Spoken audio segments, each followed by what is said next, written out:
So, good evening, dear students. In this video, we are going to discuss what is the biomolecule and how to identify biomolecules. ध्यान से सुनिएगा, biomolecules सारे organic carbon compounds को हम biomolecules कहते हैं. हम क्लास 11 बायोलॉजी के हिसाब से डिस्कस कर रहे हैं और आप क्लास 12 केमिस्ट्री में भी इसको पढ़ोगे. सारे ऑर्गेनिक कार्बन कंपाउंड्स को हम बायोमोलिक्यूल्स कहते हैं. अगर हमें आइडेंटिफाई करना है बायोमोलिक्यूल्स को, तो हम कैसे करेंगे? आप कोई भी लिविंग टिश्यू ले सकते हैं. आप कोई भी लिविंग टिश्यू लीजिए. आप कोई भी एनिमल ऑर्गन ले सकते हैं, जैसे आपने सपोज लिवर लिया या आपने लीफ ले लिया, और आप उसको ग्राइंड करेंगे मोटर एंड पेस्टल से. What is motor and pastel? अगर आपने व्हाइट कलर का देखा होगा, I don't know what is called in Hindi, आप उसको जिससे पीसते हैं घर में, right? So motor and pastel में आप लिवर को रख दीजिए, आप पेस्टल से उसको ग्राइंड करिए इन, और आप जो सॉल्यूशन डालेंगे दैट इज ट्राइक्लोरोएसिटिक एसिड. आपने क्या सॉल्यूशन ऐड करना है? Trichloroacetic acid.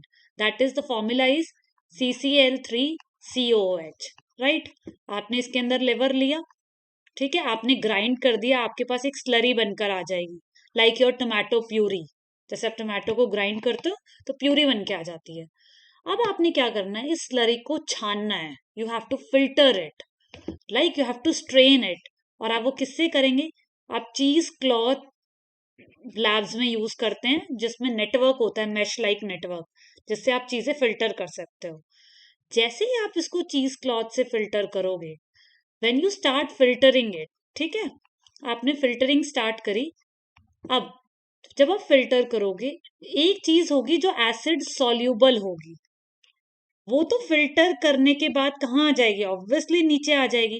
उसको हमने क्या नाम देना है? That is your filtrate. और एक फ्रैक्शन होगा जो ऊपर आएगा. जैसे आप चाय को छानते हो, पत्ती ऊपर रह जाती है, टी लीव्स, और वो होता है रिटेंटेट. तो acid soluble fraction that is your filtrate, उसमें आपके पास सारे मोनोमर्स आते हैं या बायो माइक्रोमोलिक्यूल्स आते हैं, जिनका वेट कम है. दैट इज 80 to 800 डाल्टन, मतलब 1 किलो डाल्टन से कम है. That is your micromolecules.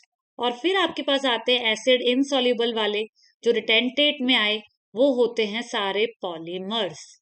ध्यान से सुनिएगा, मोनोमर्स में आपके पास आएंगे जैसे अमीनो एसिड. तो अमीनो एसिड का मोनोमर, सॉरी, अमीनो एसिड का पॉलीमर क्या है? प्रोटीन्स. तो वो कहाँ आएंगे? ऊपर आएंगे, राइट? आपके पास यहां पर आएंगे मोनोसेकेराइड्स, कार्बोहाइड्रेट की या पॉलीसेकेराइड की छोटी मोइटी. और यहां पर आपके पास क्या आएंगे? Polysaccharides, right? ठीक है. और पॉलीमर्स में आपके पास आएंगे nucleic acids, DNA and RNA. और आपके पास उसका मोनोमर क्या है? That is your nucleotide. तो जितने में, अब एक चीज आपको समझने की है, यहाँ पर जो लिपिड होता है वो आपको मिलेगा एसिड इनसॉल्युबल पूल में, लेकिन वो है bio micromolecule. Very very important question from NEET point of view. उसका साइज 1 किलो डाल्टन से कम है.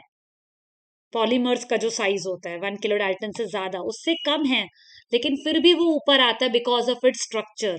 क्योंकि जब आप मोटर पेस्टल से ग्राइंड कर रहे हो, आप सेल को ब्रेक कर रहे हो, राइट? तो सेल मेम्ब्रेन ब्रेक हो रही है. सेल मेम्ब्रेन लिपिड्स, फॉस्फोलिपिड्स की बनी होती है, राइट? तो वेसिकल्स का फॉर्म ले लेती है, तो वो उससे नीचे नहीं जा पाती है. That is why lipids being biomicromolecule, micromolecule because of its size, comes in the retentate category. Although फिर भी रिटेंटेट की कैटेगरी में आता है. तो in general what we have discussed is कि biomolecules, biomicro, biomacro. Micro that is your filtrate, acid soluble pool. जो ऊपर रह गया retentate, that is your acid insoluble pool, और उसमें सारे पॉलीमर्स आए विद योर लिपिड्स. और माइक्रोमोलिक्यूल्स में आपके सारे मोनोमर्स आए, अमीनो एसिड्स, प्रोटीन का मोनोमर, मोनोसेकेराइड, पॉलीसेकेराइड का पॉलीमर, न्यूक्लियोटाइड्स, न्यूक्लिक एसिड का monomer, right? So that's all for today. In the next class we are going to discuss more.